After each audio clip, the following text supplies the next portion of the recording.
یہ ایک تعبیر ہے جو دنیا میں ہم نے اختیار کی ہے کہ کبھی کبھی ہمارے جو رویے ہیں یا ہمارے جو طرز عمل ہے ان کا نتیجہ دنیا میں بھی نکل آتا ہے یہ کوئی لازم نہیں ہے، تو اس کو کہتے ہیں کہ یہ مکافات عمل ہے۔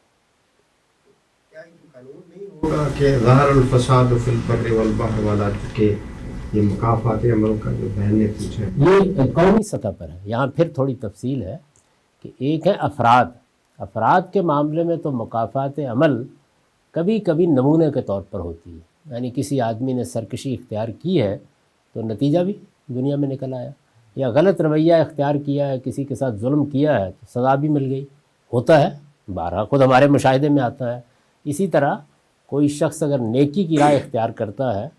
تو ایسا ہم کبھی کبھی دیکھتے ہیں کہ اللہ تعالیٰ بڑی کامیابی دیتا ہے، اللہ بڑی عنایتیں فرماتا ہے، یہ سب چیزیں جو ہے یہ عام مشاہدے میں آتی ہیں، لیکن قوموں کا تو محشر یہی دنیا ہے، یعنی ان کی مکافات عمل قومی حیثیت سے ہوتی یہاں ہے۔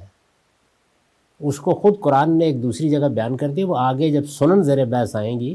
تو تفصیل سے زیر بحث آئے گا کہ قوموں کا محشر یہ دنیا ہے، افراد کا محشر آگے۔ قومیں ایک ترتیب کے ساتھ دنیا کے اسٹیج پر لائی جاتی ہیں اور پھر ان کے لیے یہیں مکافات ہوتی ہے، یہیں وہ مرتی ہیں، یہیں ان پر عذاب بھی آتا ہے، وہ یہاں ہی انجام کو پہنچ جاتی ہیں۔ تو یہ جو آپ نے آیت جس کا حوالہ دیا ہے وہ اصل میں اس کو بیان کرتی ہے کہ جب کسی قوم یا اقوام یا دنیا پر حکومت کرنے والی قومیں کے ذریعے سے فساد پھیل جاتا ہے تو پھر اللہ تعالیٰ یہیں ان کی گردن بھی دبا دیتے ہیں۔ اس کو بھی ایک سنت اللہ کے طور پر بیان کیا ہے آگے، وہ زیر بحث آئے گا انشاءاللہ۔